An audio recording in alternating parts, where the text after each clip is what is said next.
Les mans plenes. Les sendes semblen buides, i només ho semblen.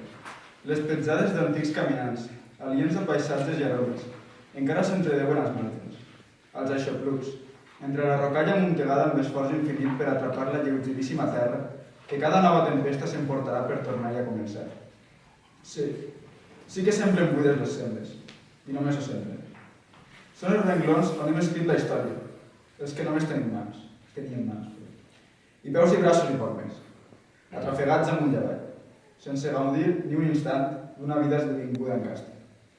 Les mans plenes de terra, les mans plenes de pedra, les mans plenes de corbell, les mans plenes de treball, les mans plenes de suor, les mans plenes de veremes, les mans plenes amb l'arada per rompre una terra nua com les mans, plena només de mans.